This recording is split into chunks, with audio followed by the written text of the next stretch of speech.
Point క్లియర్గా చెప్తుందంటే సరే నెంబరింగ్ సిస్టమ్ కావాలి కంపల్సరీ ఇంత మెజారిటీ ఉండాలని చెప్పేసి చెప్తున్నారు. కానీ హైకోర్టు ఇప్పటికే చెప్పింది కదా దీనికి సంబంధించి డిసిషన్ తీసుకోమని స్పీకర్కి ఆల్రెడీ ఇచ్చి డిసిషన్ తీసుకున్నప్పుడు మళ్ళీ జగన్మోహన్ రెడ్డిని కోర్టుకు ఆశ్రయించి ఏంటి నేను వేసినటువంటి అంశానికి సంబంధించిన రిజల్ట్ ఏంటనే అడిగే అవకాశం ఉండదా జగన్మోహన్ రెడ్డికి? ఖచ్చితంగా అడగచ్చు. మళ్ళీ ఆయన రిట్ వేసాడు, మళ్ళీ అప్పీల్ చేయొచ్చు నా తీర్పు ఇమ్మని చెప్పి.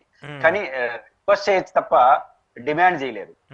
ఇప్పుడు దానికి హైకోర్టు ఏం చెప్పాలి? ఇప్పుడు హైకోర్టు సుప్రీంకోర్టు చెప్పిన వ్యాఖ్యలు చేయాలి. ఏమని? ఎంతకాలం డిస్క్వాలిఫికేషన్ ఎవరు చేయాలి? స్పీకరే చేయాలి. నిబంధనలు రూల్ అంటే విప్పు ధిక్కరించిన వాళ్ళని డిస్క్వాలిఫై చేస్తారు, పార్టీ ఫిరాయించిన వాళ్ళని నిబంధనలు డిస్క్వాలిఫై చేస్తారు. వాళ్ళు అప్లికేషన్ పెట్టాడు, తెలంగాణ స్పీకర్ పరిశీలిస్తున్నాడు. ఎంతకాలం పరిశీలిస్తాడు అనేది ఇప్పుడు ప్రశ్న. ఇప్పుడు సుప్రీంకోర్టు ఎంతకాలం పరిశీలిస్తారు, 5 ఏళ్లు కాల పరిమితి అయిపోయిన పరిశీలించిన లాభం ఏందనేది సుప్రీంకోర్టు వ్యాఖ్య చేసింది. రేపు ఆంధ్రప్రదేశ్ హైకోర్టు కూడా చేస్తే గీస్తే అట్లాంటి వ్యాఖ్య చేయాల్సిందే. అంతకుమించి ఇంత లోపల తేల్చండి అని ఇంకా సుప్రీంకోర్టు కొన్ని రేపు కోర్టులో చేసినా చేస్తాయి ఆ తీర్పులు. బట్ ఇప్పటి వరకు దేశ చరిత్రలో అటు జరగల. ఇప్పుడు స్పీకర్ గారు కోర్టు అడిగింది అనుకోండి, మేము పరిశీలిస్తున్నాం అంటాడు. అప్పుడు ఏం చెప్తారు? పరిశీలిస్తున్నారు కదా, పరిశీలించడం అంటే వేసి కూర్చోవడమే. పరిశీలిస్తున్నాం అంటే హైకోర్టు మీరు పరిశీలించడం బాగుంది కానీ 2-3 నెలల్లో తేల్చేసేయండి, 1 year లో తేల్చేయండి అని స్పీకర్ ని ఆదేశించజాలదు. ఇది కోర్టుకున్న పరిమితులు. అలా ఆదేశించింది అనుకోండి, రేపు స్పీకర్ కొన్ని ఆదేశాలు కొన్ని అడుగుతాడు. ఫలానా అశోక్ గారికి మేము కొట్లాడుకున్నాం, దీనిపైన తొందరగా తీర్పు చెప్పండి అంటారు. కోర్టులు అడగలవా నువ్వు? అడగలేం కదా. ఎందుకంటే వాళ్ళకున్న విశిక్షణ అధికారం వాళ్ళు. కాబట్టి ఇట్లాంటి స్వతంత్ర అధికారాలు ఇట్లాంటి సందర్భాల్లో ప్రశ్నలకు గురవుతున్నాయి. అందుకే చెప్తాను, జగన్మోహన్ రెడ్డి గారికి ఏదో మంచి ఎగ్జాంపుల్ గా మిగిలిపోతుంది. దీనికి ఒక నిబంధనలు రావచ్చు అని అనుకుంటున్నాను. కాబట్టి స్పీకర్ గారికి హైకోర్టుకి స్పీకర్ కార్యాలయం చెప్పట్లేదు. ఈయన అడిగినా కూడా మళ్ళీ అప్పీల్ చేస్తే ఇంకో నోటీస్ ఇస్తారేమో, అంతే తప్ప ఆదేశాలు ఇవ్వడం అనేది ఇప్పటి వరకు జరగలేదు. అది సార్ ఇవ్వలేదు. అది ఏదైనా అప్ టు ఇక ఆ డిసిషన్ మొత్తం కూడా స్పీకర్ తీసుకోవాల్సిందే కదా. ఆ నిర్ణయం అంతా ఇంకా ఫైనల్ స్పీకర్దే కదా. తీసుకుంటారు, పరిశీలిస్తారు, పరిశీలించి నిర్ణయం తీసుకుంటారు. ఆ పరిశీలన 5 ఏళ్ళు చేస్తారా 5 నెలలు చేస్తారని చూడాలి. 5 నెలలు ఆల్రెడీ సంవత్సరం అయిపోతుంది, ఇంకో 4 సంవత్సరాలే ఉన్నది దీనికి సంబంధించి. సరే, జగన్మోహన్ రెడ్డి గారి కామెంట్స్, పవన్ కళ్యాణ్ గారి కామెంట్స్, జగన్మోహన్ రెడ్డి గారికి సంబంధించి అసలు జగన్కి ప్రతిపక్ష హోదా ఇవ్వాలంటే ఆయన జపాన్ వెళ్ళాలి, జర్మనీ వెళ్ళాలని చెప్పేసి పవన్ కళ్యాణ్ గారు కామెంట్ చేశారు. దానికి జగన్మోహన్ రెడ్డి గారి కౌంటర్గా మీరు కార్పొరేటర్కి ఎక్కువ ఎమ్మెల్యేకి తక్కువ అంటూ ఆయన కామెంట్ చేస్తూ వచ్చారు. ఏంటి వీళ్ళిద్దరి మధ్య మాటలు యుద్ధం ఏంటి అసలు ఈ ఇష్యూకి సంబంధించి? ఇప్పుడు మీరు జర్నలిస్ట్ గా నన్ను ఇంటర్వ్యూ చేస్తున్నారు, నేను అనలిస్ట్ గా స్పందిస్తున్నాను. మాట వచ్చినప్పుడు ఒక సెటైరలిక్ గా మీరు ఎటకారంగా నన్ను ఒక ప్రశ్న వేయచ్చు.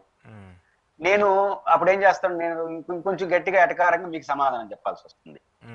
అప్పుడు ఎటకారం చేసిన వాళ్ళకి ఎటకారం వినే ఓపిక కూడా ఉండాలి, అంతే కదా. మీరు నన్ను ఎటకారంగా ఒక ప్రశ్న వేస్తే నేను ఎటకారంగా ఆన్సర్ చేస్తాను. నేను ఎటకారంగా మీకు ఆన్సర్ చేస్తే మీరు ఎటకారంగా క్వశ్చన్ వేస్తారు. ఆటోమేటిక్ గా ఎటకారాలు అనేది 2 వైపులా ఉంటాయి. కాబట్టి జగన్మోహన్ రెడ్డి గారి ఎటకారం, అవమానం అన్ని చేసిన తర్వాత ఆయన వైపు నుంచి రియాక్షన్ ఉంటుంది. దీన్ని ఏ తప్పు ఏదో ఒప్పు అని మనం జడ్జిమెంట్ ఇవ్వలేము. జగన్మోహన్ రెడ్డి గారిని అసెంబ్లీలో తక్కువ ఎటకారం చేస్తున్నారా? ఒక ఎమ్మెల్యే, కడప ఎమ్మెల్యే ఎవరు అనుకుంటున్నాను, ఎక్కడమ్మా పులివెందుల ఎమ్మెల్యే అంటున్నారు. దానికి సంబంధం లేని విషయం అడుగుతున్నారు కదా, అది ఎటకారం అంటారా దేనంటారా? శాసన మండలిలో స్వయం లోకేష్ గారు మీ పులివెందుల ఎమ్మెల్యే ఏమన్నాడు అడగలేదా? పులివెందుల ఎమ్మెల్యే ఏంటి?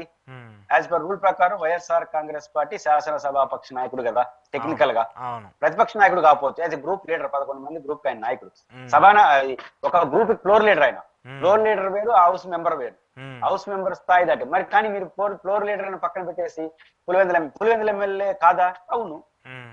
పులివెందుల ఎమ్మెల్యే ఎక్కడ అంటే ఏంది, నువ్వు ఆఫ్టర్ ఆల్ ఎమ్మెల్యే అని చెప్పడం, దీన్ని ఎటకారం అంటారా ఏమంటారు? ఆఫ్టర్ ఆల్ ఎమ్మెల్యే అంటే ఎలా? అదేం చిన్న స్థాయి కాదు కదా, వాళ్ళందరూ కూడా ఎమ్మెల్యేలే కదా అంటారు. అన్ని 11 అంటారు, జబర్దస్తులు అన్నిట్లో ఎటకారాలు చేస్తున్నారు, ప్రోత్సహిస్తున్నారు. మీరు ఆఫ్టర్ ఆల్ ఎన్నిసార్లు పులివెందుల ఎమ్మెల్యే హోంమంత్రి గారు బహిరంగ పులివెందుల ఎమ్మెల్యే అంటున్నారు. ఇట్లాంటివన్నీ అప్పుడు ఆయన ఎటకారం చెప్పి ఆయనకు అవకాశం ఉన్నప్పుడు ఎటకారం చేయకుండా ఎంచుకుంటాడు. ఖచ్చితంగా చేశారు. అది దాని కౌంటర్ గా మీలాంటి విలేకరులు అడిగినప్పుడు ఖచ్చితంగా ఆయన కార్పొరేటర్కి ఎక్కువ, ఎమ్మెల్యేకి తక్కువ అంటే అర్థం. ఆయన ఎమ్మెల్యే ప్లస్ మంత్రి ఇప్పుడు, నో డౌట్ ఎట్ ఆల్. కానీ ఒకటి నిజం కదా, రెండో మనం ఏమన్నాడు, మొదటిసారి ఎమ్మెల్యే అయినాడు, ఆయనకి ఏం తెలుసు అన్నట్టు మాట్లాడినాడు. అంటే అది నిజమే కదా, మొదటిసారి కదా ఎమ్మెల్యే, మొదటిసారి ఎమ్మెల్యే వాస్తవం. రెండోది 2-3 పార్టీలు కలిస్తే ఎమ్మెల్యే అయ్యారని కూడా వాస్తవం. అదొక 21-21 స్ట్రైక్ రేట్ ఉండొచ్చు. మీరు 21కి స్ట్రైక్ రేట్ ఉందని మీరంటే 5 లక్షల ఓట్ల మెజారిటీ గెలిచిన స్ట్రైక్ రేట్ జగన్కు ఉంది. తెలుగుదేశం కాంగ్రెస్ ఏకోన్ముఖంగా దాని మీద కొట్లాడి వారం ముందు రోజులు ఫ్యాన్ గుర్తు వచ్చింది ఆయన. వారం ముందు రోజులు, ఎలక్షన్ కు వారం ముందు రోజులు ఫ్యాన్ గుర్తు. ఇంకో పక్క తల్లిని గెలిపించాలి, రెండో వైపు ఆ ఫ్యాన్ గుర్తు పోలిన గుర్తులు 4 ఇచ్చినారు. జగన్మోహన్ రెడ్డి పేరుతో 10 మంది అప్లికేషన్లు వేసినారు. ఇన్ని వేస్తే 5 లక్షల చిల్లర ఓట్లతో గెలిచినాడు ఆయన. ఇదిగా ట్రాక్ రికార్డే కదా, దీన్ని కాదంటామా?